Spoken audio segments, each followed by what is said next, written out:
ওই পাকনা বডি, আমাকে ভুলে গেলি নাকি? রেশমি ড্যাপ ড্যাপ করে তাকিয়ে বলল। কে তুমি? আকাশ চোখ পাকিয়ে বলল। কে আমি? তুই জানিস না আমি কে? দে স্পাইডারম্যানটা দে। এটা আমার দে। না, এটা আমার খেলনা। আকাশ রেশমির কোনো কথায় পাত্তা না দিয়ে ওর কাছ থেকে খেলনাটা ছিনিয়ে নেওয়ার চেষ্টা করলো। রেশমি চিৎকার করে বলল সে দেবে না, সাথে ভাইকে নার্সকে ডেকে উঠল। দুজনের জোড়াজুড়িতে হতভম্ব অবস্থা। শেষে আকাশ রেশমির কাছ থেকে পুতুল ছিনিয়ে নিয়ে তাল সামলাতে না পেরে রেশমির উপর পড়ে গেল। রেশমি আগেই দুহাত দিয়ে আকাশকে আটকে রেখেছে, তাও লাভ হয়নি। আকাশের হাত থেকে ছোট স্পাইডারম্যানটা গড়িয়ে নিচে পড়ে গেল। আকাশ দ্রুত উঁচু হয়ে রেশমির মুখ চেপে ধরল, যাতে মেয়েটা কাউকে ডাকতে না পারে। আর রেশমিকে দেখতে লাগলো আকাশ। রেশমি চোখ বন্ধ করে পিটপিট করছে, মুখ দিয়ে আওয়াজ করার চেষ্টা করছে সে, কিন্তু না। এই অসময়ে মেয়েটার চিৎকার করে কাঁদার কথা ছিল, সবাইকে চিৎকার করে ডেকে জড়ো করার কথা ছিল। আকাশ বেশ অবাক হলো বিষয়টাতে। দ্রুত সরে গিয়ে বিছানা থেকে নেমে পড়ল। বিছানার নিচ হতে স্পাইডারম্যান তুলে রেশমির কাছে রেখে দিতেই মেয়েটা এমন সময় কেঁদে উঠল। কাদার আওয়াজ শুনে ব্যাবাচেকা খেয়ে গেল আকাশ। রেশমি দেহ গুজো করে স্পাইডারম্যানটিকে জড়িয়ে ধরে কান্না করছে। ভীত হলো আকাশের চক্ষু যুগল। সে বিছানায় বসে রেশমির গায়ে হাত দিতে গেল, দিল না, সরিয়ে নিল। রেশমিকে উদ্দেশ্য করে বলল। কি কি হলো, কাঁদছিস কেন? ভয় পেয়েছিস রেশমি? রেশমি কেঁদে যাচ্ছে। আকাশ কিছু বুঝতে পারছে না কি করবে। রেশমির এক হাত ধরে তোলার চেষ্টা করলো, কিন্তু তাও উঠল না মেয়েটা। শক্ত হয়ে শুয়ে আছে রেশমি। আকাশ বলল। আমি কি ভুল কিছু করেছি তোর সাথে?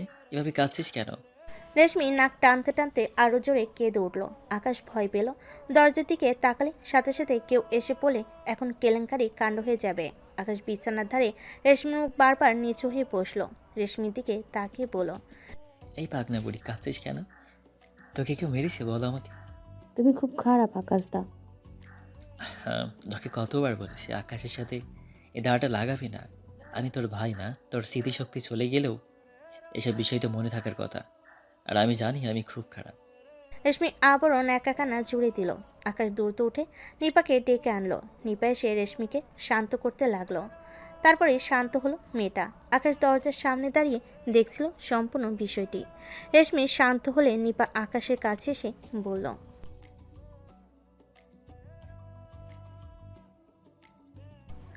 আকাশ ঠোঁট ফুলিয়ে রেশমির দিকে তাকালো। রেশমি শান্ত হয়ে জানালা দিয়ে বাইরে তাকিয়ে আছে। আকাশ মাথা নিচু করে ফেলল।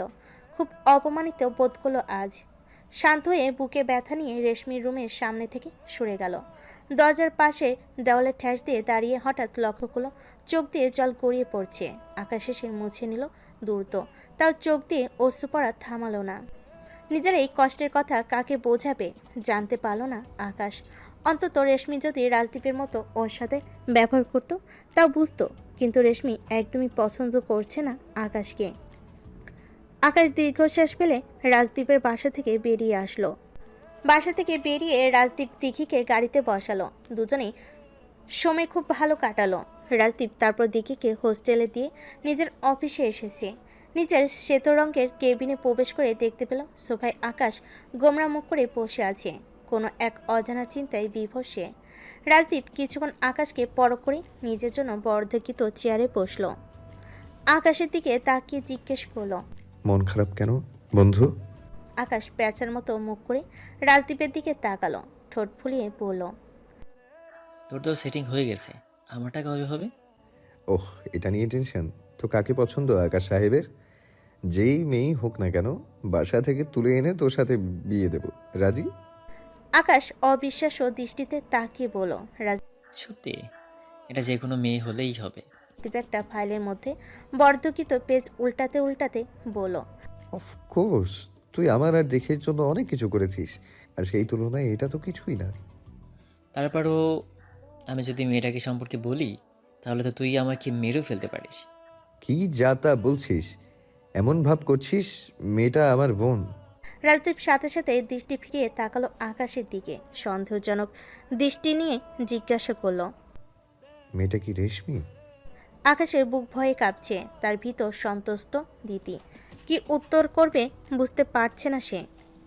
সত্যিটা বলে রাজদীপ কি রিয়াক্ট করবে তা আকাশের বোধগম্য হচ্ছে না। সে আবারও নিজের কাজেই নিজে হেরে গেল। মাছি তানোর ভঙ্গিতে হাত নাড়িয়ে বলল, না না, রেশমি হতে যাবে কেন? আসলে অনেক বড় সেলিব্রিটি। টিভিতে দেখেছিলাম, কি সুন্দর দেখতে জানিস। এক দেখায় প্রেম হয়ে গেল। এরপর থেকে আমি তাকে দেখার স্বপ্নে বিভোর থাকি। এ দেখে কি হাতের নাগালি পাওয়া যায় বল? এজন্যই বলছিলাম তুই শুনলে মরবি। রাজদীপ শ্বাস ছেড়ে বলল, ওহ, তাই বল। কিন্তু এত বড় সেলিব্রিটিকে তুলে আনলে আমার কয় বছরের জেল হবে সেটা আগে হিসেব করতে হবে। তারপর দেখি, যদি কম হয় তাহলে আমি তুলে আনবো, না হলে অন্য কাউকে পাঠাবো। হয়েছি, থাক। আর তুলে আনতে হবে না, আমি সিঙ্গেলই ভালো আছি। রাজদীপ বাঁকা হাসলো। এই বিষয়ে আর কিছু বলল না। রাজদীপ বসে বসে নির্জনে প্রোফাইল দেখছিল। আর ওর ইন্টারভিউ যারা নিয়েছিল তাদের লিখিত রিভিউ দেখলো। সবাই বলছে ছেলেটা যে কোনো পোস্টের জন্য যোগ্য। তাই রাজদীপ বলল, এই নির্জনকে কী ধরনের জব দেওয়া যায়? নির্জন ছেলেটা অনেক সন্দেহজনক। আমার মনে হয় যে ছেলেটাকে নিজের শহরে ফেরত পাঠিয়ে দিলেই ভালো হতো। সেটা করা যাবে না। নির্জনে এখানে থাকার ইচ্ছা পোষণ করেছে। আমাদের নিয়ম আছে, কেউ যদি নিজের ইচ্ছা এখানে থাকতে চায় আর সব নিয়ম ঠিকঠাকভাবে পালন করে, তাহলে তাকে তার ইচ্ছার বিরুদ্ধে এই শহর থেকে বিতাড়িত করা যাবে না। কিন্তু এই বিষয়ে আমরা তো তার সাথে কথা বলতে পারি নাকি? হ্যাঁ, বলতে পারি, কিন্তু আবার মনে হচ্ছে এই নির্জন আমাদের শহরে কিছু একটা মোটিভ নিয়ে পা রেখেছে, আর আমি বুঝতে চাই কি সেটা। এখন ছেলেটাকে কোনো কাছাকাছি পোস্ট দিয়ে দেয়, সেটার কারণে ছেলেটার উপর বেশি ভালো করে নজর রাখা যাবে। সেটাও তো বুঝতে পারছি না, কোন পোস্টে দিলে ভালো হবে। ওকে, আমিও চিন্তা করছি, তুইও কর, তারপর দেখছি। রাজদীপ মাথা নাড়ল। দিকে আর রাজদীপের বিয়ে হবে এই কথা শুনে রেহান এক দফা চমকালো। বিস্ময়ে কিছু বলতে পারল না। উর্মি বলল, দেখি, তোর বয়স খুব অল্প, তুই তো আমাদের দুজনের থেকেও ছোট, এই বয়সে বিয়ে করবি? দিকি হেসে ফেলল, বলল, বিয়ের কোনো বয়স নেই পাগলি। আমার মনে হচ্ছে এখন যদি রাজদীপকে না বিয়ে করি তাহলে কখনো করতে পারবো না। বুঝতে পারছি সিচুয়েশন, কিন্তু তাও। আঙ্কেল জানে তুই বিয়ে করবি? দিকি রেহানের দিকে চোখ বড় বড় করে তাকালো, বলল, আমি তো বাবাকে নিয়ে ভাবিনি। আমার মনে হয় না আঙ্কেল এই বিয়েতে রাজি হবে। উর্মি রেহানকে ইশারা করে হাসতে মানা করলো। কিন্তু রেহান মুচকি হেসে দিকিকে দেখছে। দিকির অবস্থা দেখে বেশ মজা পাচ্ছে সে। দিকি অনেকক্ষণ চিন্তা ভাবনা করে বলল, আমি বাবার সাথে কথা বলবো, বাবা শুনবে আমার কথা।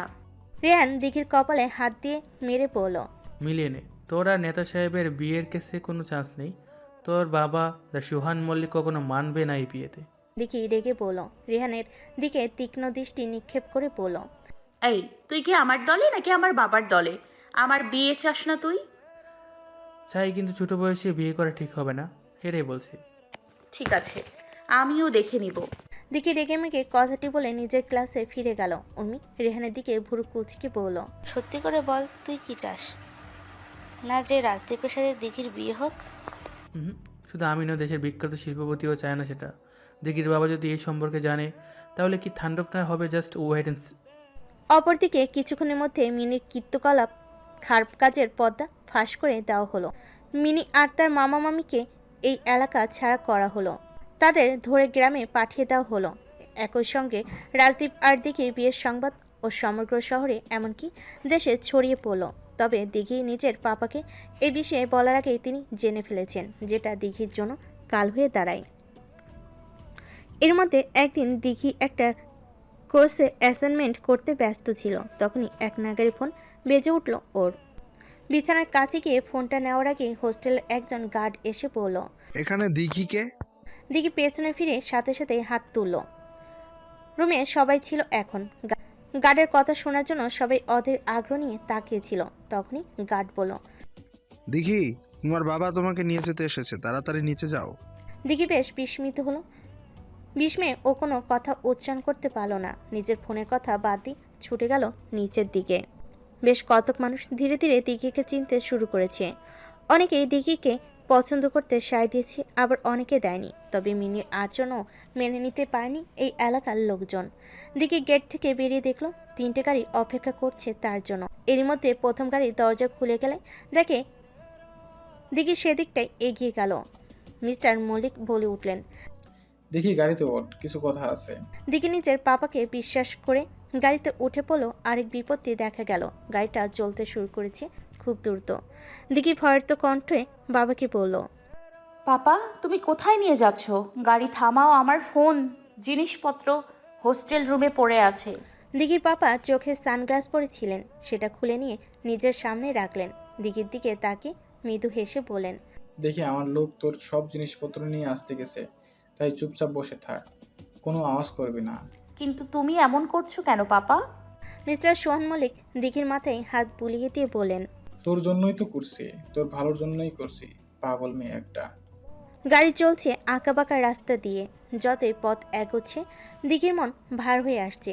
এত দূর এসে পড়েছে, অথচ রাজদীপকে কিছু জানানো হলো না। লোকটা কি জানে দিঘিকে যে ওর বাবা নিয়ে যাচ্ছে?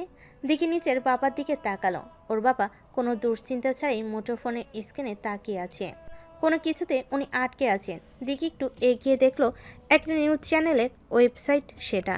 দিঘি আর রাজদীপের ছবি বড় বড় করে দেখানো হয়েছে, নিচে অনেক বড় বর্ণনা। দিঘি এত কাহিনী হওয়ার আগে কেন জানালো না পুরো বিষয়টি, এটাই ভাবছে সে।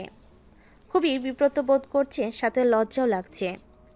কিভাবে বলবে সব কিছু সেটাই চিন্তা করছে। দিঘি আবারও ভাবছে,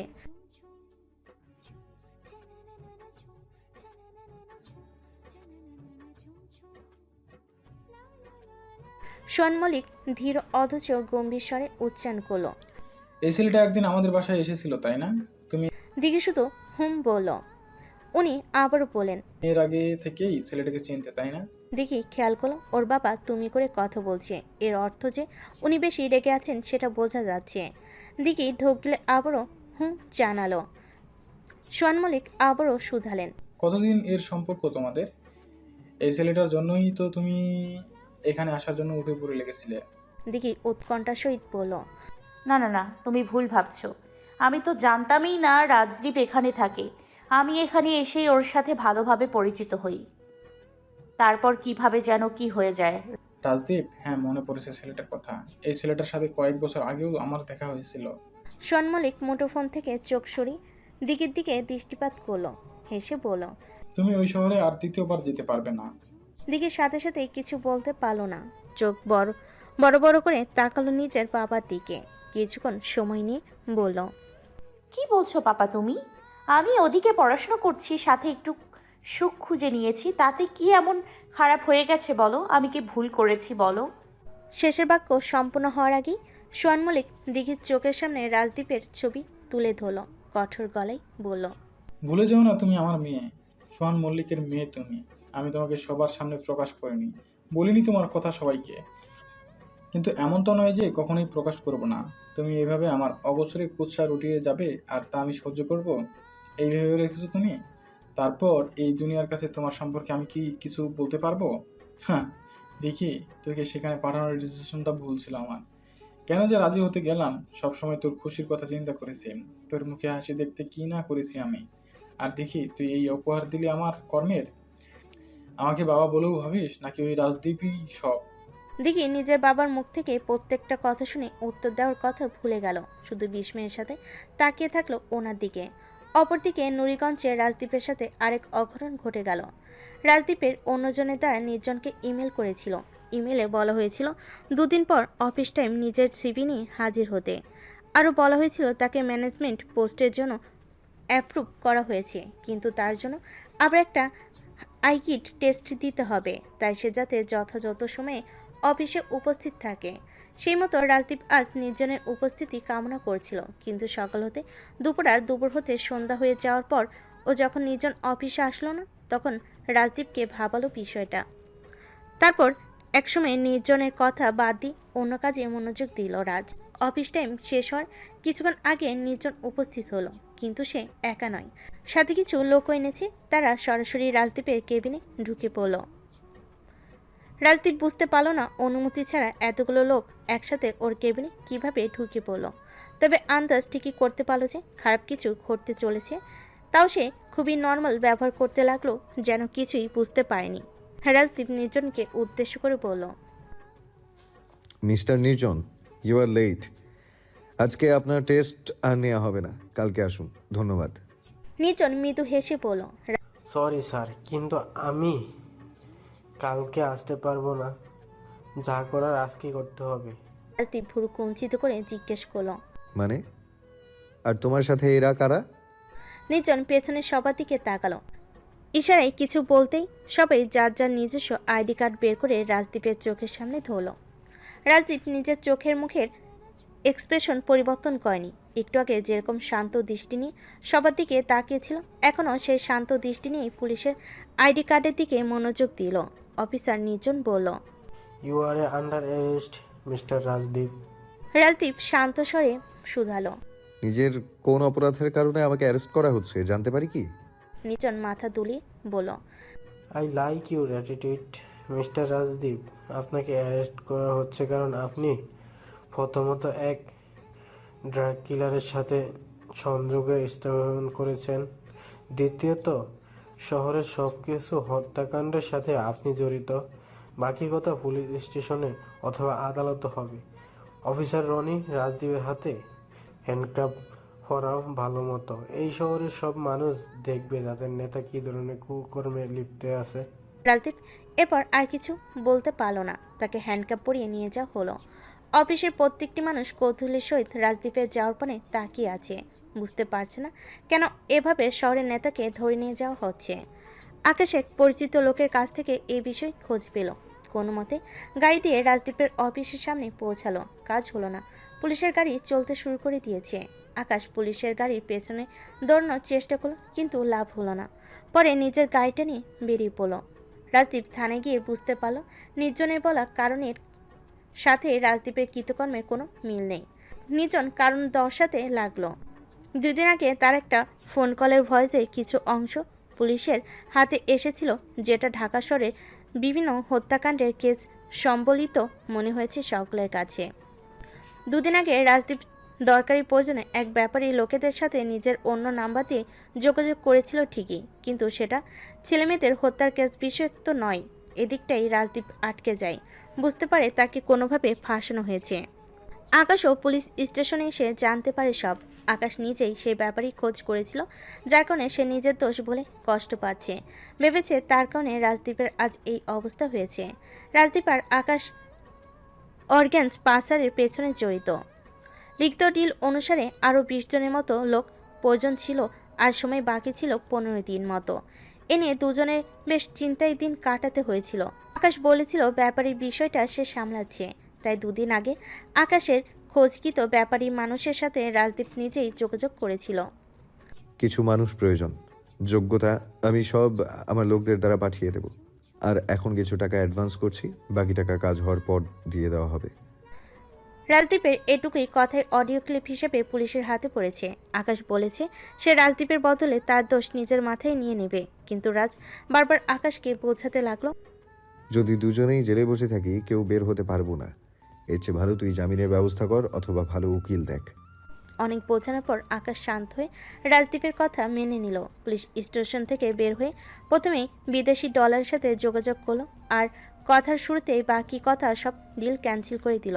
সাথে এর বিপরীতে কিছু জরিমানা দিতে হবে, তার জন্য নির্দ্বিধায় রাজি হয়ে গেল সে। আকাশ একদিনের মাথায় নিজের শহরে ফিরে লোকেদের বলল সকল গুপ্তচরকে এখনই সাফ করে ফেলতে, কোনো ত্রুটি বা কুলু যাতে কোথাও না পাওয়া যায় সে ব্যাপারে খেয়াল রাখতে। আকাশ নিজেও গিয়ে লোকেদের সব কাজ পর্যবেক্ষণ করতে লাগলো। সব সাফাই নিখুঁতভাবে করা হয়েছে নাকি তার ঠিকমতো পরখ করতে শান্ত হলো।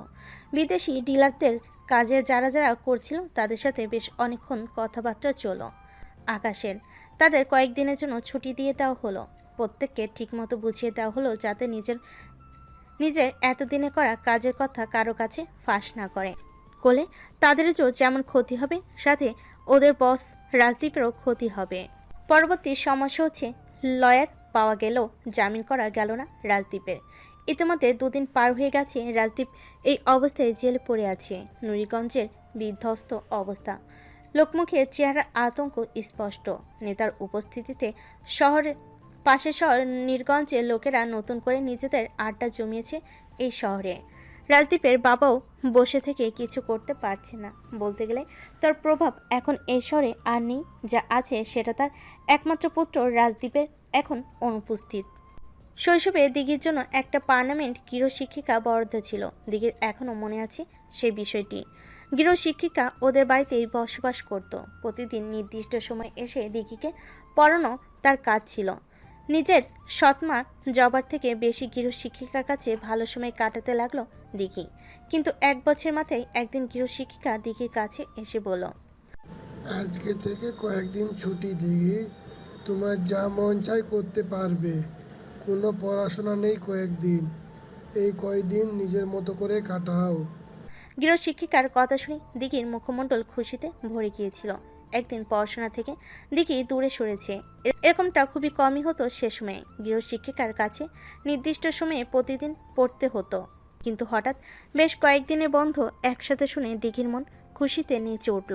মনে মনে আজকের দিনের পরিকল্পনা সে মুহূর্তের মধ্যেই করে ফেল।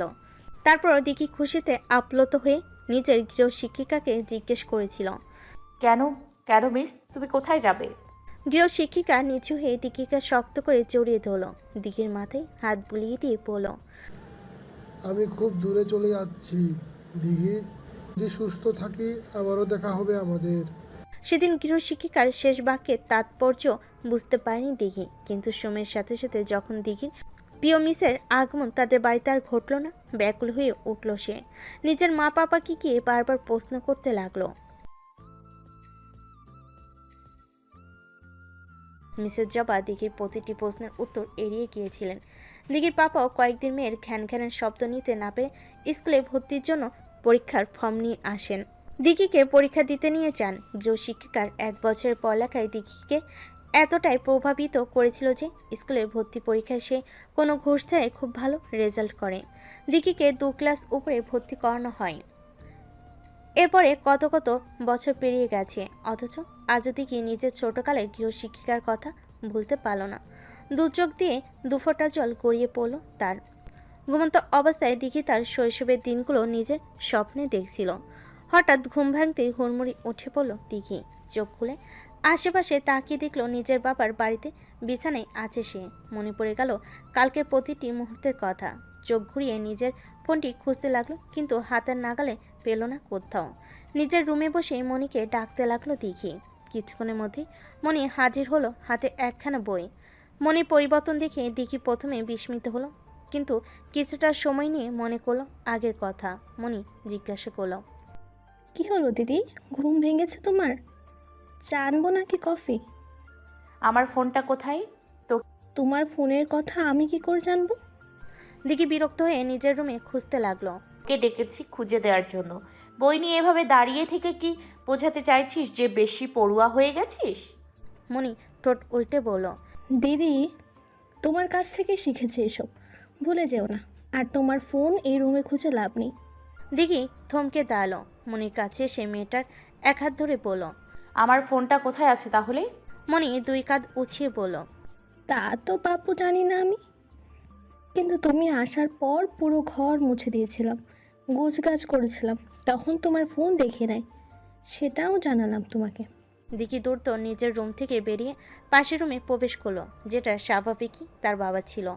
সোয়ান মল্লিককে সেখানে পাও গেল না। দিঘি বাইরে বের হয়ে রেলিং ধরে নিচে তাকাতে দেখলো সেখানে তার পাপা বসে আছে। দিঘি দ্রুত গতিতে সিঁড়ি বেয়ে নিচে নেমে বাবার সামনে এসে দাঁড়ালো। সোয়ান মল্লিক দিঘিকে তোয়াক্কা না করে নিজের মতো চা পান করছেন আর নিউজ পেপারে মনোযোগ দিলেন। তিনি বাসে ফিরে একটাই কাজ করেছেন, রাজদীপ আর দিঘিকে একত্রিত সকল ছবি সব জায়গা থেকে মুছে দিয়েছিলেন। রাজদীপের থেকে সোয়ান মল্লিকের নেটওয়ার্ক বেশি, তাই কোনো ফাঁকফোকর বা ত্রুটি থাকেনি এই কাজে। অর্থাৎ ঘটনাটি এমনভাবে সবার চোখ থেকে সরে যাবে যেন এরকম কোনো ঘটনা কোথাও প্রকাশিতই করা হয়নি। সকলের এক ধরনের স্বপ্ন মনে হবে, সকলে বলবে দুজনের কথা, কিন্তু কেউ নিশ্চিত হতে পারবে না। এটাই সোয়ান মল্লিকের বৈশিষ্ট্য। তিনি কখনো কোনো ফাঁকফোকর রাখতে পছন্দ করেন না। দিঘি ব্যস্ত হয়ে প্রশ্ন করলেন, পাপা, তুমি কালকে রাতে আমার ফোনটা ফেরত দিতে ভুলে গিয়েছিলে। সোয়ান মল্লিক চায়ের কাপটি টেবিলের উপর স্থাপন করে নিউজ পেপার ভাঁজ করতে করতে দিঘির উদ্দেশ্যে বললেন, ফোন? ও আচ্ছা, মনে পড়ছে। ডেজম্যান বললো তোর ফোনটা কোথাও খুঁজে পাওয়া যায়নি, তাই না নিয়েই এসে পড়েছে। পাপা কি বলছো তুমি? আমার ফোন কতটা গুরুত্বপূর্ণ তুমি জানো? সব পড়া এখন ফোনে দিয়ে দেয়। ওটা ছাড়া আমি কিভাবে? দেখি, আমি আগেও বলেছিলাম, আবারও বলছি, তুই ওই বিশ্ববিদ্যালয়ে দ্বিতীয়বার যাওয়ার কথা ভাববি না। আমি এখানেই তোকে ভর্তি করিয়ে দিব, তুই এখানেই পড়বি। আমার চোখের সামনে থেকে দূরে যেতে দেবো না আর। দিঘি সোহান মল্লিকের পাশে বসে পড়ল। পাপা দেখো, তুমি আমার ফোনটা ফিরিয়ে দাও। ফোন কি দোষ করেছে? সোহান মল্লিক দিঘিকে এবার ধমক দিলেন। দিঘি থতমত খেয়ে গেল। সোহান মল্লিক ধমক দিয়ে বলেন, নিজের কথা চিন্তা কর, কাজে দিবে, ফোনের কথা বাদ দে। সোহান মল্লিক দিঘিকে রেখে উপরে চলে গেলেন। মিসেস জবা আর ওনার ভাই মা নিজের রুম থেকে বেরিয়ে দিঘির কাণ্ডখানা দেখছিল। মিসেস জবার মা শুধালেন, মেয়েটা তাহলে সত্যি প্রেম করছে রে জবা? হ্যাঁ, সেটাই তো মনে হচ্ছে। এর মানে ওই লোকগুলো করতে পেরেছে। যাক, নিশ্চিত হওয়া গেছে। কি নিশ্চিত বলছিস? তোর জামাই যেভাবে মেয়েটারে ধরে রেখেছে, তোর জীবন আরও হুমকির মাঝে ঠেলে দিবে। না মা, আমার জামাই যেমন, মেয়েও কোনো কম না। দেখতে থাকো কি হয়। মিসেস জবার মা বিরক্ত হয়ে আবার ঘরে প্রবেশ করলেন। দিঘি অসহায়ের মতো উপরে উঠে গেল। মিসেস জবা মুচকি হাসলেন। ভেতরে ভেবে খুশি হলেন রাজদীপ তার নিজের কথা রেখেছে। দিঘিকে নিজের কন্ট্রোলে রাখতে পেরেছে সে। তিনিও নিজের রুমে প্রবেশ করে রাজদীপকে কল লাগালেন, কিন্তু রাজদীপের পাশে অন্য কেউ ফোনটা ধরল। আকাশ পুলিশ স্টেশনে উকিল নিয়ে কতক্ষণ ঘুরঘুর করছিল, কিন্তু তাতে কোনো কাজ না হতে উকিল সুযোগ পেয়ে কেটে পড়েছে। এখন আকাশ একাই স্টেশনের সামনে ঘোরাঘুরি করছে। এখানকার ভালো উকিলকে নিয়ে এসেছিল। গ্যারান্টি দিল রাজদীপকে 1 ঘন্টার মধ্যে ছাড়ি, তারপর বাড়িতে যাবে। কিন্তু কোথাকার কি হলো, পুলিশ আকাশকে বোঝালো, মিস্টার রাজদীপের কেসটা নর্মাল কোনো কেস না। সাধারণ জামিনের মাধ্যমে এই কেস থেকে বের হওয়া সম্ভব হবে না। তাছাড়া রাজদীপের গলা স্পষ্ট বোঝা যাচ্ছিল ওই ভিডিও ক্লিপটিতে। যেদিকে সব কিছু মিস্টার রাজদীপের দিকে নির্ধারণ করছে, তাহলে শুধু শুধু উকিল নিয়ে এর পিছনে সময় নষ্ট করে আর লাভ নেই। আকাশ হতাশে ভাবতে লাগলো কি করবে। পুলিশের অবস্থা দেখে মনে হচ্ছে এই কেস আদালতে উঠিয়ে ছাড়বে, কিন্তু পরের ফলাফল কি হয় সেটা ভেবে আকাশ আতঙ্কিত হয়ে পড়েছে। আকাশ রাজদীপের সাথে কথা বলে এসেছে। রাজদীপের অবস্থা এমন যে কিছুই হয়নি। নিশ্চিন্তে কোঠরিতে বসে অন্য লোকেদের সাথে তাস খেলে বেড়াচ্ছে। বিষয়টা দেখে মাথা খারাপ হয়ে যাচ্ছে আকাশের। রাজদীপ বলেছে মাথা ঠান্ডা করে কাজ করতে, কিন্তু আকাশ পারছে না। রাজদীপের থেকে তার টেনশন যেন বেশি। নির্জন পুলিশ স্টেশনে নিজস্ব রুমে বসে আছে। সে রুমে ছোট ডেস্কে রনি বসে নিজের কাজ করছিল। রাজদীপের ফোনের কল রেকর্ড চেক করছিল সে। রাজদীপের এই নাম্বারে তেমন কিছুই পাওয়া যায়নি। এই কেস সম্বলিত না কোনো গুরুত্বপূর্ণ কল রেকর্ডস আর না কোনো মেসেজ। রাজদীপের নিজস্ব কোনো সোশ্যাল মিডিয়ার অ্যাকাউন্টও নেই। রাজদীপ হয়তো এসবে সময় নষ্ট করা পছন্দ করতো না, তবে এই যুগে এসে কোনো সোশ্যাল মিডিয়াতে অ্যাকাউন্ট না থাকা বেশ ইন্টারেস্টিং। এই ব্যাপারটা খটকা লাগছে রনির কাছে। এই নেতা তো খুবই কম মানুষের সাথে কথা বলে। ওনার ফোনে পরিবারের সবার নাম্বার আর দিঘি বলে একটা মেয়ে আছে, তার নাম্বারটাই আছে এখানে। নির্জন কম্পিউটার স্ক্রিনে তাকিয়ে থেকেই বলল, নেতার একটা মোবাইল ফোন না রনি, সে কয়েকটা মুঠোফোন ব্যবহার করে, প্রত্যেকটা ব্যবহার করার আলাদা আলাদা কাজে। তাই তুমি প্রয়োজন অনুযায়ী সবার নাম্বার খুঁজে পাচ্ছ না। রনি আশ্চর্য হয়ে বলল, আপনি কিভাবে জানলেন? নেতার রুমে গিয়েছিলাম আমি, আরেকবার যাওয়ার প্ল্যান ছিল, তাহলে অনেক কিছু হাতে আসতো, কিন্তু তার আগে এইসব ঘটনা। আপনি এতগুলো মুঠোফোন নিজের চোখে দেখেছিলেন? নির্জন চিন্তিত ভাব নিয়ে বলল, না, সব দেখিনি। যেদিন আমি মিস্টার রাজদীপের রুমে প্রবেশ করেছিলাম, একটা গন্ডগোলের কারণে যথাসময় বের হতে পারিনি। সেই রুমে লুকিয়ে থাকতে হয়েছিল আমাকে। তখন উনি বাইরে থেকে রুমে এসে প্রথম নিজের পকেট থেকে ফোনের একটা ডায়ালার খুলে রাখেন। তারপর সে ডয়ার হতে একটা বাটন ফোন বের করে কিছু চেক করতে লাগলেন। যতটুকু আমার মস্তিষ্কে বুঝেছেন, উনি কাউকে টেক্সট পাঠাচ্ছিলেন। তারপর ফোনটা রেখে ডয়ার বন্ধ করলেন, বাইরের পোশাক খুলে বাসার পোশাক পরলেন আর ফ্রেশ হতে চলে গেলেন। আমার মনে হচ্ছিল প্রয়োজন অনুযায়ী ফোনগুলো এক এক জায়গায় রাখেন তিনি। অনেক চতুর। তবে আমরা চাইলেই সার্চ ওয়ারেন্ট দিয়ে ওনার রুমটা সার্চ করতে পারি। হ্যাঁ, তা হতে পারে, কিন্তু এখন গেলে মনে হয় কিছু পাওয়া যাবে। এতক্ষণে সব সাফসাফাই হয়ে গেছে নিশ্চিত আমি। রনি বিরক্তের সাথে বলল, তো আগে কেন বললেন না? আগে আমরা বের হয়ে যেতাম সার্চ ওয়ারেন্ট নিয়ে। নির্জন হেসে ফেল, বলল, রনি, তোমার এখন অনেক কিছু শেখার বাকি আছে বুঝলে। আমি জানি এই নেতার উপর যে আরোপ লাগানো হয়েছে তা ভুল। আমি যতটুকু বুঝতে পারলাম, নেতা বিশ্ববিদ্যালয়ের ফেমাস ছেলেগুলো যে খুনগুলো হয়েছে সেই খুনের পিছনে জড়িত। কিন্তু এসব ড্রাগ ডিলারের সাথে সংযোগ স্থাপন করে 18 বছরের বেশি ছেলেমেয়েদের তুলে নেওয়া, মেরে ফেলা, এইসব বিষয়ে তিনি জড়িত নয়।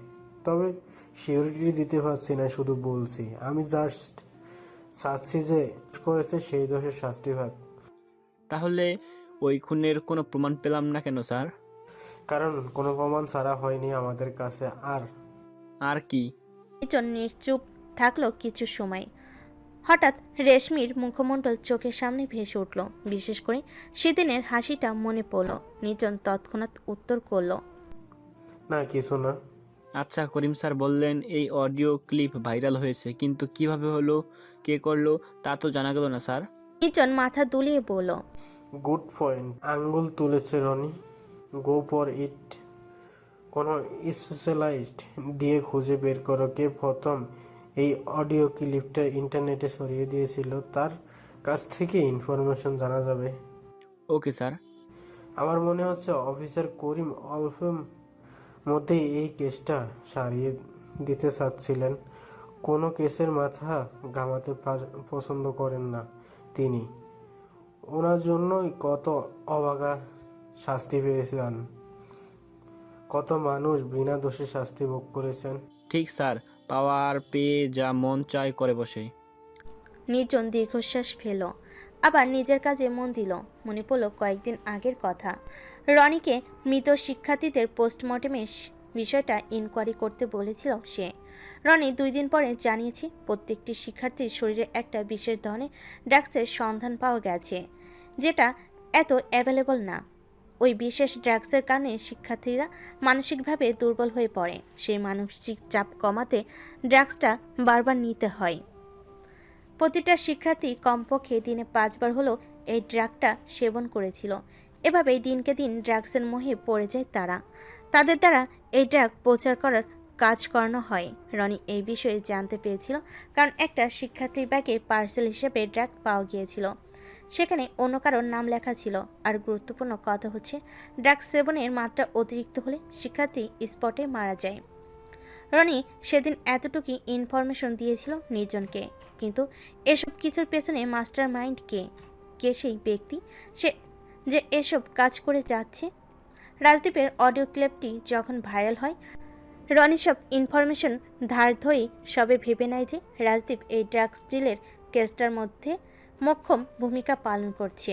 আজ অনেকদিন পর সোহান মল্লিকের বাংলোতে সবাই একত্রে খেতে বসেছে। একমাত্র দিঘির সকলকে একত্রিত করার মূল কারণ। কিন্তু কারোর মুখে কোনো শব্দ নেই। কেউ কোনো ভুল করে হলেও একটা শব্দ উচ্চারণ করতে চাইছে না। অন্যদিন হলে দিঘি কথা শুরু করে, কিন্তু আজ মেয়েটার মুখে কোনো ভাষা নেই।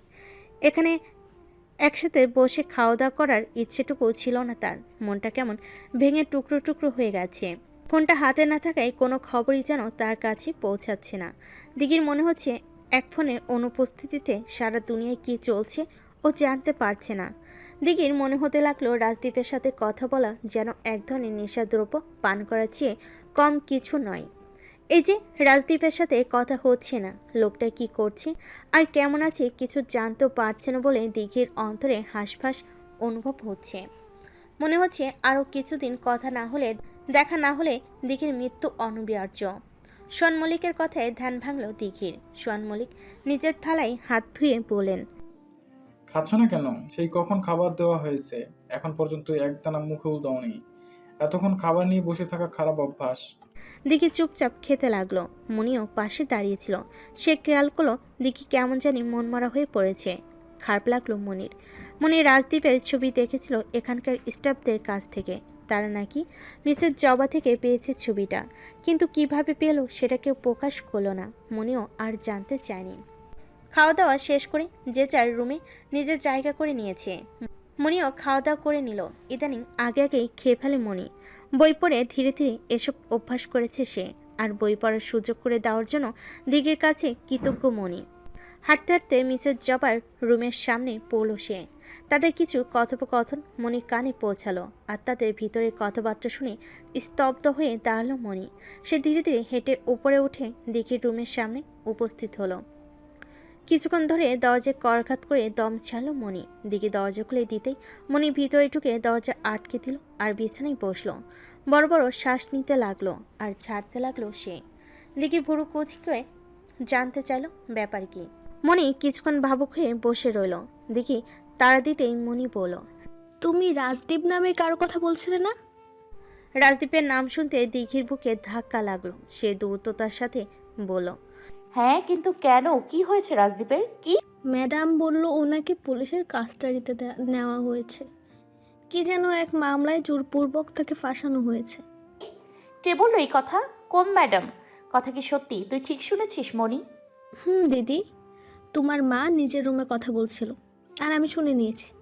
তিনি বললেন জোরপূর্বক রাজদীপ লোকটাকে পুলিশ তুলে নিয়ে গেছে, কিন্তু বুঝতে পারলাম না এটা উনি কিভাবে জানেন।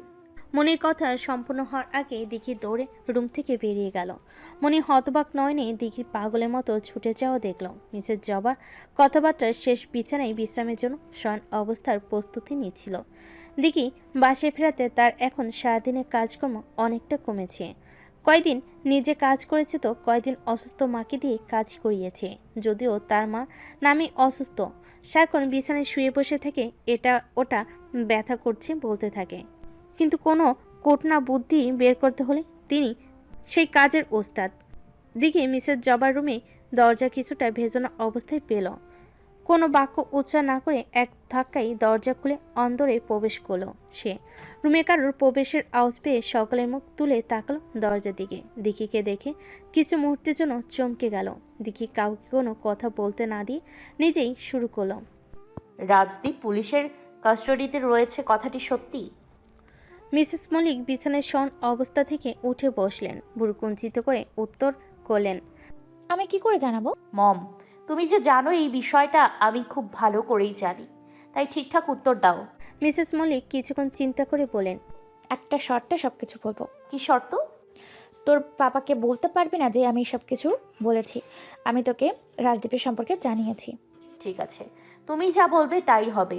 আমি বলবো না পাপাকে। এইবার সত্যিটা বলো। জবার মা এশায় তাকে মানা করছিল, তাও মিসেস জবা খুলে বলেন রাজদীপের কেস সম্বলিত ব্যাপারে সবটুকু কথা। শেষে তিনি বলেন, এসব কেসে ছাড়া পাওয়া মুশকিল দেখি। একবার যদি কেউ ফেসে যায় তার অনেক বছর জেল নিশ্চিত। তাহলে এখন কি করা উচিত? রাজদীপ যদি এভাবে জেলে থাকে তাহলে কিভাবে হবে? ওকে এত কষ্টকর অবস্থায় থাকতে দিতে পারি না আমি। আমার মনে হচ্ছে রাজদীপকে জেলে দেওয়ার পেছনে তোর পাপা দায়ী। কথাটি বলে নিজের মুখ চেপে ধরলেন দিঘির সৎমা। দিঘির চোখ দুটো বৃহদাকার ধারণ করে জবার দিকে তাকালো অবিশ্বাসের সাথে বলল, কি যাতা বলছো মা? পাপা এমনটা করবে কেন? কারণ রেগে আছে তোর ওপর, আর রাগ মেটাচ্ছে ওই ছেলেটার ওপর দিয়ে। তোর যদি বিশ্বাস না হলে তাহলে না কর। আমি তো সত্যিটা বলার চেষ্টা করছিলাম, তো এখন মনে হচ্ছে ভুল করে ফেলেছি। দিঘির কাছে গিয়ে সৎমের ডান হাত আঁকড়ে ধরল। নিয়ে যাও কণ্ঠে বলল, পাপা আমার জন্য এমনটা কি করে করতে পারে বলো? শুধু শুধু শাস্তি দিচ্ছে কেন রাজদীপকে? এতটা খারাপ মন মানসিকতার মানুষ আমার পাপা কখনোই ছিল না। মিসেস জবা দিঘির কপালের চুলগুলো ঠিক করে বলেন, তুই এখনো তোর পাপাকে চিনতে পারিসনি। তোর জন্য সব করতে পারে তোর পাপা। তোর পাপা চাইলে রাজদীপকে বের করে আনা কোনো কঠিন বিষয় না। দিঘি কানে বাজলো শুধু কয়েকটি শব্দ, তোর জন্য সব করতে পারে। এর অর্থ কি? দিঘি বলে, রাজদীপকে ছাড়া আমার দম বন্ধ হয়ে যাচ্ছে। তাহলে কি রাজদীপকে এনে দিবে ওর বাবা? কই না তো। দিঘি মিসেস জবার হাত ছেড়ে দিয়ে রুম থেকে বেরিয়ে গেল। উদ্দেশ্য নিজের পাপার রুমে যাওয়া। শোয়ান মল্লিককে স্টাডি রুমে পাওয়া গেল। দিঘি ছুটে সে নিজের বাবার সামনে দাঁড়িয়ে রইল কিছুক্ষণ। কোনো কথা বলল না দিঘি, কিন্তু পরমুহূর্তে দিঘি নিজের বাবার পা জড়িয়ে ধরল। অপরদিকে দিঘির এভাবে ছুটে এসে পা ধরা শোয়ান মল্লিকের কাছে বিভিন্ন প্রশ্ন তৈরি করল। তিনি বলেন, কি হলো দিঘি, পা ধরে বসে আছিস কেন? ওর তো শুনি কি হয়েছে। দেখি গলায় কান্না মিশিয়ে বলল, প্লিজ পাপা, তুমি আমার জন্য অন্য কাউকে দোষ দিতে পারো না, অন্য কাউকে শাস্তি দিতে পারো না। রাজদীপের সাথে এমনটা করছো কেন? প্লিজ ওকে ওই কুঠুরি থেকে বেরিয়ে যেতে সাহায্য করো। দিঘির বাহুতর উঠিয়ে তিনি পাশের চেয়ারে বসালেন। দিঘির মাথায় হাত বুলিয়ে বলেন, কার শাস্তি? কিসের শাস্তি? কোন ঘটনার কথা বলছিস? আমি কিছুই বুঝতে পারছি না। রাজদীপ জেলে বসে আছে, ওর এই অবস্থার জন্য আমি দায়ী। ওকে কষ্ট না দিয়ে আমাকে দাও প্লিজ। আবার ওই ছেলেটা? তোকে বলেছিলাম ভুলে যেতে, তাও আবার কেন ওই ছেলেটার কথা মনে করছিস? প্লিজ বাবা, তুমি আমার কষ্ট কেন বুঝতে পারছো না? দেখ দেখি, তুই এই ছেলেটার সাথে কোনো সম্পর্কে যেতে পারিস না। অন্তত আমি যতদিন জীবিত আছি ততদিন এতটুকু সহ্য করে নে। দিঘি বিভ্রান্তের সাথে বলল, এমন কথা কেন বলছো বাবা? প্লিজ ওকে ছেড়ে দাও। যদি কেসটা আদালতে ওঠে, ভালো উকিল না থাকে, তাহলে অনেক বছর জেলে কাটাতে হবে। খারাপ কাজ না করে সে এত বড় শাস্তি কেন পাবে বলো তো? সোহান মল্লিক কিছুক্ষণ নিজেকে শান্ত করতে ব্যস্ত হয়ে বলেন, দেখ দেখি, ওই ছেলেটা জেলে যাওয়ার পেছনে আমি ছিলাম না। আমি তো তোর কথা চিন্তা করেছিলাম, কিন্তু তাই বলে ছেলেটাকে মিথ্যা মামলায় ফাঁসাবো? এত খারাপ ও না আমি। দিঘি তারপরও বারবার সোহান মল্লিককে বলতে লাগলো রাজদীপকে যাতে বের করে আনা হয়। সে জানে ওর বাবা চাইলে সব কিছু করতে পারে। সোহান মল্লিক একসময় বিরক্ত হয়ে সেই স্থান ত্যাগ করলেন। দিঘি অসহায়ের মতো বসে রইল। ওর বাবা যে সাহায্য করবে না, এটা কখনোই ভাবতে পারেনি দিঘি। দেখতে দেখতে কয়েকদিন কেটে গেল। দিঘি খাওয়া দাওয়া কমিয়ে দিয়েছে। এখন 100 বার বললেও দিঘি নিচে খাবার খেতে নামে না। প্রথম দিন সোহান মল্লিক খুব বকেছিল, কিন্তু তাও দিঘির মতের কোনো পরিবর্তন দেখা গেল না। দিঘি ভাবল, যেহেতু ওর বাবা মতে পরিবর্তন করতে পারছে না, সেও করবে না। দিঘির রুমে খাবার দেওয়া হয়, কিন্তু দিঘি তরলজাতীয় খাবার ছাড়া অন্যান্য জিনিসপত্র খেতে চাচ্ছে না। এই বিষয়টা আরও বিভ্রান্ত করেছে সোহান মল্লিককে। মনির ফোন দিয়ে দিঘি আকাশকে ফোন করেছিল। আকাশ কোনো ভালো খবর দিতে পারেনি।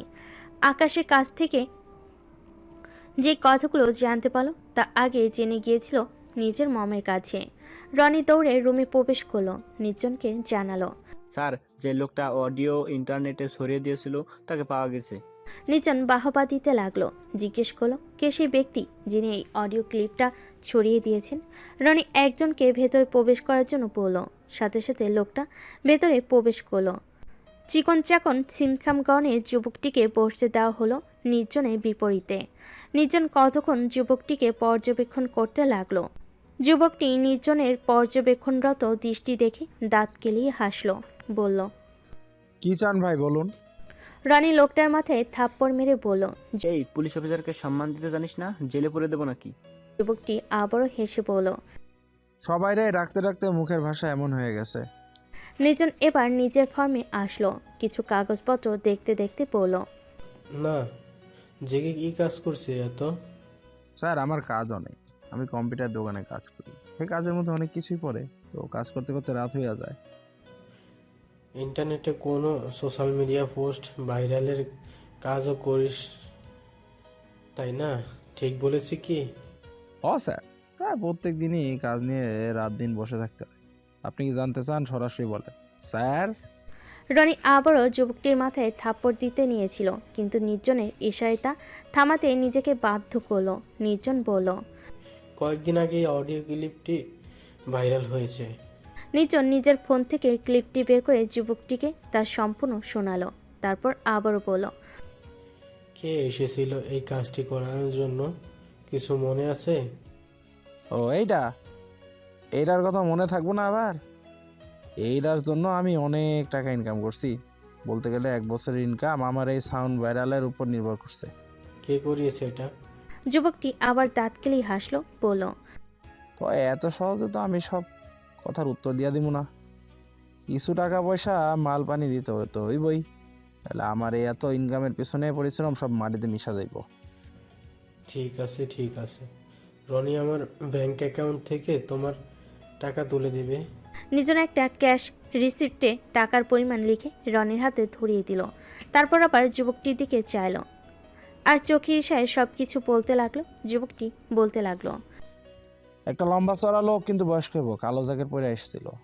কিন্তু লোকটাকে তো আমার নেই, তবে অনেক ধনী মানুষ হবে, কথার ভাঁজে তা স্পষ্ট বোঝা যাচ্ছিল। নির্জন যুবকটিকে ওদের আটরুমে নিয়ে গেল। যাতে ওই লোকটার মুখচিত্র আর্টিস্টকে দ্বারা আঁকানো যায়। বেশ কয়েক ঘন্টার পরিশ্রমের পর আর্টিস্ট যুবকটির বলা মুখমণ্ডলের সম্পূর্ণ চিত্র প্রদর্শনের জন্য প্রস্তুত হলো। নির্জন অঙ্কনকৃত ছবির দিকে অনেকক্ষণ যাবৎ তাকিয়ে রইল। সেই লোকটির এই স্কেচ নিয়ে কনফার্মেশনের জন্য ওদের ডিপার্টমেন্টের আরেক রুমে চলে গেল। রিয়ান বাড়ি এসেছিল কয়েকদিন আগে। তার কাছ থেকে দিঘির রাজদ্বীপের বন্ধু আকাশের নম্বর সংগ্রহ করেছিল। রিয়ান নুরিগঞ্জের অবস্থা ব্যক্ত করলো, জানালো শহরের অবস্থা রাজদ্বীপের অনুপস্থিতিতে কতটা খারাপ হয়ে গেছে। সে নিজেও বুঝতে পারছে ওই শহরের জন্য রাজদ্বীপ কতটা গুরুত্বপূর্ণ ভূমিকা পালন করছে। দিকে জানালা ধারে বসে রাজদ্বীপের কথা ভাবতে লাগলো। টিভিতে শুনেছি এই কেসের হিয়ারিং দেওয়া হয়েছে, দ্রুতই আদালতে ওঠানো হবে কেসটি। কিন্তু রাজদ্বীপের পক্ষে যোগ্য উকিল নেই, বিপক্ষে অনেকেই দাঁড়িয়েছে। সব কিছু ঠিকঠাক হলে রাজদ্বীপের শাস্তি নির্ধারণ করা হবে। খুব জমজমাটভাবে টেলিভিশনে রাজদ্বীপের সম্পর্কে বলা হচ্ছে। এসব কিছু নিয়ে ভাবতে গিয়ে ইমোশনাল হয়ে গেল। কত সুন্দর দিনগুলো যাচ্ছিল, তাহলে হঠাৎ করে এরকম অঘটন কিভাবে ঘটে গেল? দিঘির বোধগম্য হলো না। দিঘি দীর্ঘশ্বাস ফেলল। জানালার ধারে থেকে সরে বিছানায় যাওয়ার আগে মেয়েটা সেন্সলেস হয়ে পড়ল। প্রায় কতক্ষণ ওই অবস্থায় ছিল কেউ জানে না। একমাত্র মনি দিঘির রুমে এসে আত্মচিৎকার জুড়ে দিল। সকল স্টাফ সহ মিসেস জবা দৌড়ে আসলেন। দিঘির এই অবস্থা দেখে প্রথমেই সোহান মল্লিককে কল দেওয়া হলো। সোহান মল্লিক দিঘির অবস্থা জানতে পেরে নিজের হাত মুষ্টিবদ্ধ করলেন। দেওয়ালে ঘুষি দিলেন নিজের ডান হাত। দ্রুত ফ্যামিলির ডক্টর পলকে নিজের বাংলোতে ডাকলেন। প্রায় 1 ঘন্টা পর দিঘির জ্ঞান ফিরে দেখতে পেল বাড়ির সবাই ওকে ঘিরে দাঁড়িয়ে আছে। কিছুক্ষণের মধ্যেই সোহান মল্লিকও এসে পৌঁছালেন। ব্যস্ত ভঙ্গিতে এসে দিঘির মাথায় হাত রেখে বললেন, তুই ঠিক আছিস দিঘি? আমি খুব ভয় পেয়ে গেছিলাম। আরেকবার যদি এরকম করিস তাহলে থাপ্পড় খাবি আমার হাত থেকে। কম শাসনে রেখেছি তো, এজন্য এই অবস্থা। এখন থেকে বুঝবি আমি কিভাবে শাসন করতে পারি। দিঘি শুয়ে থাকা অবস্থাতেই ঠোঁট ফুলিয়ে পড়ল, পাপা তুমি বকছো কেন শুধু শুধু? মাত্র জ্ঞান ফিরেছে আমার। তো কি করব? সবসময় আমাকে হয়রানি করাস? জবাব দিকে তাকে জিজ্ঞেস করলো, ডাক্তার কি বলেছে? খাওয়া দাওয়া কম হওয়াতে শরীরটা খারাপ করছে আর রক্তশূন্যতা দেখা দিয়েছে। বলেছে বেশি বেশি খাওয়াতে, ফলমূল, ডালিমের রস, ভাজা মুরগির মাংস খাওয়াতে বলেছে। রক্তশূন্যর জন্য কালকে একজন এসে শরীরে ওষুধ দিয়ে যাবে। ইস, দেখেছো রাগ বাঁধিয়ে ফেললো এই মেয়ে। তুমি আমার কথা না মানলে এমনটাই করব আমি। সোহান মল্লিক সবাইকে দিঘির রুম থেকে প্রস্থান করতে বলেন আর মনিকে বলেন একটা বাটি দিয়ে যেতে। সবাই একে একে ঘর থেকে প্রস্থান করলো। কিছুক্ষণের মধ্যেই মনি বাটি দিয়ে গেল। সোহান মল্লিক বাড়ি থেকে আনা স্যুপ বাটিতে ঢেলে দিঘিকে খাইয়ে দিতে লাগলেন। দিঘি প্রথমে না খেতে চাইলেও জোরাজুরিতে না করতে পারলেন না। সোহান মল্লিক বলেন, তুই যেই ছেলেকে ভালোবাসিস আমি তাকে পছন্দ করি না। তুই আমার অপছন্দের মানুষের সাথে সারা জীবন কাটাতে পারবি? রাজদীপের সাথে তোমার শুধু একবার কথা হয়েছে, তাই তুমি বুঝতে পারছো না ও কেমন মানুষ। তোমার এমনটা মনে হচ্ছে কারণ ও রাজনীতিতে জড়িত, কিন্তু আমি গ্যারান্টি দিচ্ছি রাজদীপ খুবই ভালো। ও সব কিছু মানুষের ভালোর জন্যই করে। আমি নিজের চোখে দেখেছি এসব। তাই প্লিজ পাপা, একবার রাজদীপকে মেনে নাও। দেখবে তোমার সব ভুল ধারণা ঠিক সুন্দর করে তোমার মন থেকে মুছে যাবে। প্লিজ পাপা, ওকে সাহায্য করো। রাজদীপ শাস্তি পেলে আবার কষ্ট লাগবে, তাই ওকে এই কেস থেকে মুক্তি দাও। সোহান মল্লিক দিঘির থেকে চোখ সরিয়ে ওর ঘরে আশেপাশে চোখ ফেলেন। অনিচ্ছা সত্ত্বেও জিজ্ঞেস করলেন, এটাই তোর ইচ্ছে? আমি তোমাদের দুজনকেই চাই পাপা। রাজদীপকে আমি ভালোবাসি, কিন্তু তুমি তো জানো তোমাকে আমি কতটা ভালোবাসি। তুমি যদি তারপরেও আমার পরীক্ষা নিতে চাও, নিতে পারো। যদি রাজদীপকে ভুলে গিয়ে সবকিছু আবার প্রথম থেকে শুরু করতে বলো, আমাকে প্রমাণ করতে বলো যে আমি তোমাকে কতটা ভালোবাসি, তাহলে ঠিক আছে। কিন্তু তারপর কি? আমি ভালো থাকবো? তারপর যদি আমার অবস্থা আরও করুণ হয়, তুমি কি থাকতে পারবে? যদি রাজদীপ ছাড়া আমার অকালে মৃত্যু হয়, তুমি বাঁচতে পারবে? সোহান মল্লিক মৃত্যুর কথা শুনে চিৎকার করে উঠলেন, বলেন, এইভাবে ইমোশনাল ব্ল্যাকমেল করার শিখেছিস? ঠিক আছে, তুই যদি রাজদীপের সাথে সুখী থাকিস তাহলে তাই ঠিক আছে, যা সুখে থাক ওর সাথে। কিন্তু দিঘি নিজের বাবার হাত 2 হাত ধরে মুঠিতে নিয়ে নিল। স্ত্রীমিত স্বরে বলল, রাগ করো না। আমি চাই না তুমি জোর করে কিছু করো। আমি চাই তুমি নিজের মেয়েকে ভালোবেসে এই সিদ্ধান্তটা নাও। আমাকে ভরসা করো পাপা, আই প্রমিস কখনো ঠকবে না তুমি। সোহান মল্লিক মুখ ঘুরিয়ে বলল, কিন্তু আমার হাতে নেই এইসব কিছু, আমি কিছু করতে পারবো না। তোমার হাতে অনেক কিছু আছে আমি জানি, তাই মিথ্যে বলে লাভ নেই। দিঘি চোখ ছোট ছোট করে কথাটা বলল। এক অন্ধকারে ঘরে জেজুকে শিকল দিয়ে বেঁধে রাখা হয়েছে। জেজু মুখ দিয়ে গর্জন করছে, কিন্তু মুখে কষ্টেপ থাকায় আওয়াজ বের হচ্ছে না। বেচারা জেজু 1 মাসের মতো সময় ধরে এই অন্ধকার ঘরটিতে তালাবদ্ধ অবস্থায় বন্দী আছে। রাজদ্বীপে প্রিয় বাইকটি নিয়ে গ্রামের উদ্দেশ্যে রওনা দিয়েছিল ঠিকই, কিন্তু সেখানে পৌঁছানোর আগেই রাস্তায় এক অপরিচিত নাম্বারে কল আসে। জেজু সেই কল ধরে জানতে পারে তার মাকে ঢাকার এক হসপিটালে ভর্তি করানো হয়েছে। জেজু এক মুহূর্ত দেরি না করে উল্লেখিত হসপিটালে যাওয়ার জন্য রওনা হয়ে পড়ে, কিন্তু যাওয়ার আগে তার সবচেয়ে বড় ভুল ছিল রাজদীপকে এসব কথা না জানিয়ে যাওয়া। জেজু ভেবেছিল নিজের মেয়ের কথা জানলে রাজদীপ শুধুই টেনশন করতে থাকবে, তাই কয়েকবার জানানোর চিন্তা করলো তা মাথা থেকে ঝেড়ে ফেলে জেজু। অপরিচিতদের ভিড়ে রাজদীপের পূর্বে একমাত্র মাই ছিল জেজুর আপনজন। হসপিটালে অনেক খুঁজেও তার মাকে পাওয়া যায়নি সেদিন। জেজু অপরিচিত ফোন নাম্বারে কল করতে থাকে বারবার, কিন্তু বিপরীত পাশ থেকে কোনো রেসপন্স পায় না। বেশ হতাশ হয়ে যখন হসপিটালের ধারে জেজু অসহায়ের মতো দাঁড়িয়েছিল, তখন একটি মাস্ক পরা লোক হুট করে এসে জেজুকে জিজ্ঞেস করে, মাকে খুঁজতে এসেছেন? জেজু অবুঝের মতো মাথা নাড়ি। লোকটা ফিসফিসিয়ে বলে, আমার সাথে আসুন। লোকটা জেজুর হাত ধরে নিয়ে যায় এক অন্ধকারপূর্ণ স্থানে। জেজু জিজ্ঞেস করে, আমার মা কোথায়? লোকটা হঠাৎ বলে ওঠে, ভাই, আপনার প্যান্টের পকেটে তো ড্রাগসের প্যাকেট দেখা যাচ্ছে। আপনি কি সেল করেন এসব? জেজু হক চুকিয়ে যায় আর নিজের প্যান্টের পকেটে হাত পুরে দেখে পাতলা প্যাকেটের মতো কোনো বস্তু। তাতে করে বের করে নেয় আর গন্ধ শুকে দেখে। হঠাৎ করে কোথা থেকে যেন কয়েকজন পুলিশের ড্রেস পরা লোক এসে বলে ওঠে, আরে এটা কি আপনার হাতে? দেখে তো ড্রাগ মনে হচ্ছে। একদিকে মায়ের চিন্তা, অন্যদিকে রাস্তায় এসব কাহিনী। জেজু নিজের হাত থেকে প্যাকেটটা ফেলে দিয়ে বলে ওঠে, এটা কি জানি না, আমি মাত্রই দেখলাম। আহা, এখন এসব বললে তো চলবে না, আপনাকে আমাদের সাথে যেতেই হবে। আসুন তাড়াতাড়ি। জেজু ওই অপরিচিত লোকটার দিকে তাকালো। লোকটা দাঁত কেলিয়ে হাসলো। পুলিশগুলো নিয়ে যেতে চাইলেও জেজু নিজের সর্বোচ্চ শক্তি দিয়ে সবাইকে ধাক্কা দিল আর দৌড়ে পালালো। জেজুর পিছনে সবাই ধাওয়া করতে লাগলো। জেজু দ্রুত রাস্তায় নেমে আসলো। রাস্তায় অনেক লোক থাকায় তারা কেউ জেজুর সামনে আসতে পারলো না। জেজু ভাবলো অনেক বাঁচায় বেঁচে গেছে সে, কিন্তু তৎক্ষণাৎ তার ফোনে সেই অপরিচিত নাম্বার থেকে মেসেজ আসলো। মেসেজে বলা হয়েছে, আমার লোকদের সাথে যাও, তাহলে নিজের মাকে দেখতে পাবে। নিজের মায়ের কথা শুনে জেজু এই বিষয়ে আর কম্প্রোমাইজ করতে পারল না। লোকগুলোর কিছুটা সামনে পৌঁছাতেই একজন দৌড়ে এসে জেজুর হাত থেকে ফোনটা কেড়ে নিয়ে নিজের পকেটে ঢুকিয়ে নিল। জেজু কোনো উচ্চবাচ্য করল না। প্রথমে সে তার মায়ের সাথে দেখা করতে চায়। জেজুকে তাদের গাড়িতে উঠতে হলো। তারপর থেকে এরকম একটা রুমে বন্দি সে।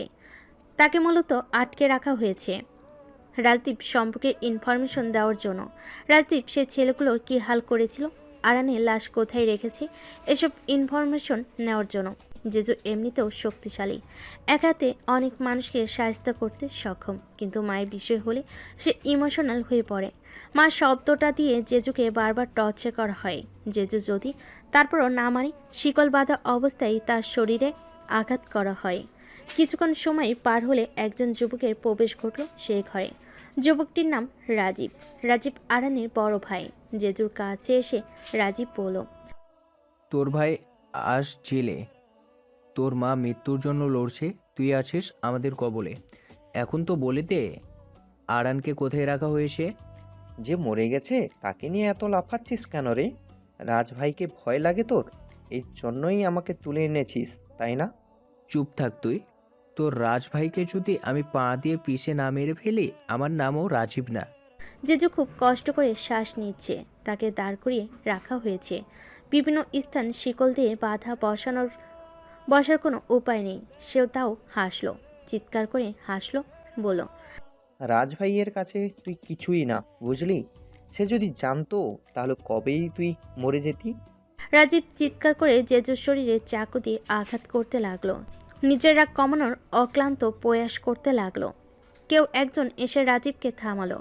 রাজীবের হাত থেকে চাকু নিয়ে ছুঁড়ে মারল। 44 বছরের লোকটি রাজীবকে বলল, রাগান্বিত হয়ে উল্টাপাল্টা কিছু করো না রাজীব, শান্ত হতেই হবে তোমাকে।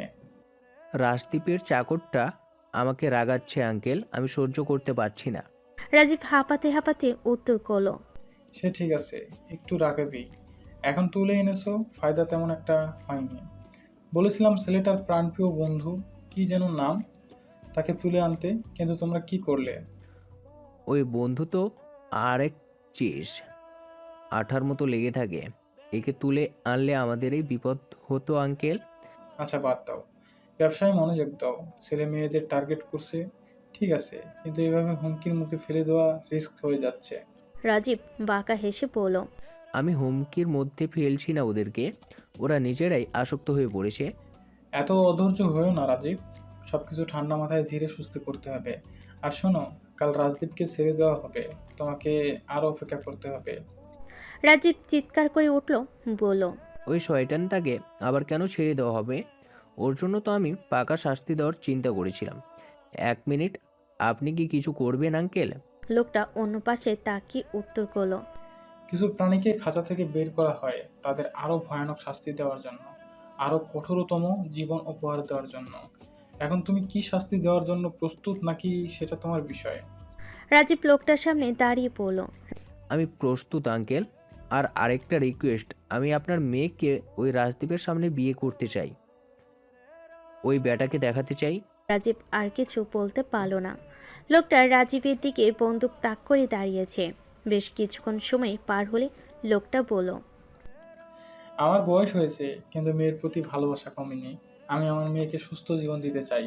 না আমি তোমার কাছে ওকে তুলে দিতে পারবো, আর না রাজদীপের কাছে। কিন্তু আমার বাবার কাছে আপনি কথা দিয়েছিলেন। আমি কখনো অজয় দীপ্তকে কথা দেইনি, শুধু বলেছিলাম আচ্ছা দেখবো, এর বেশি কিছু না। আমার মেয়ের দিকে তোমার চোখও যেন না পড়ে।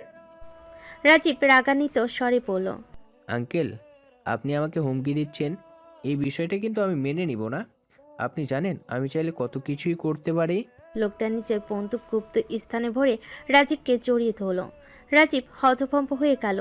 ধীর অথচ গম্ভীর কণ্ঠে বলল, আমি তোমাকে নিজের ছেলের মতো দেখি রাজীব, তাই আমার কথা অমান্য করো না।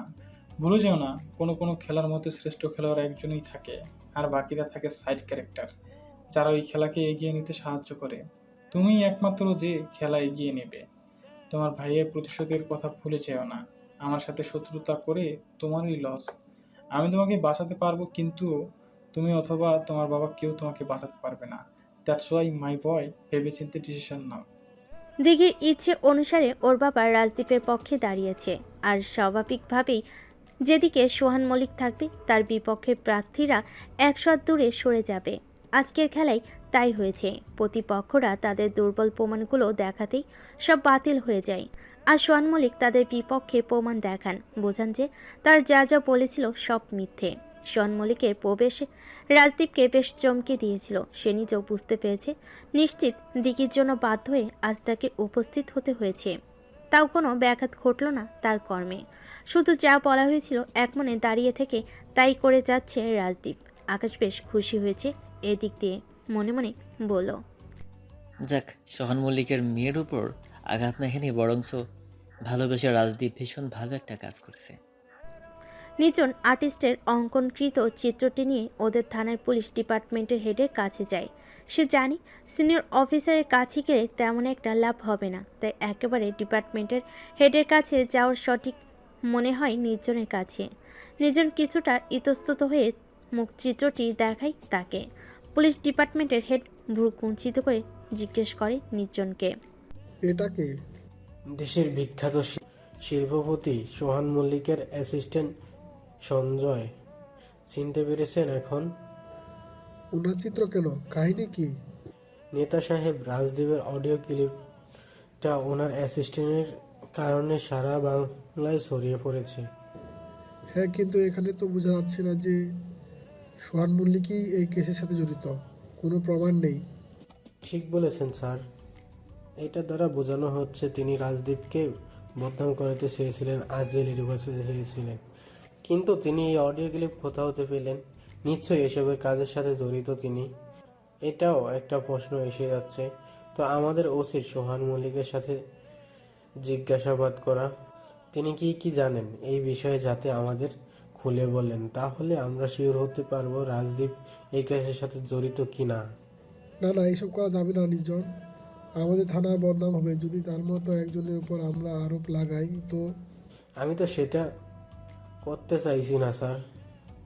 আমি চাইছিলাম যাতে উনি সত্যিটা সবার সামনে তুলে ধরুক।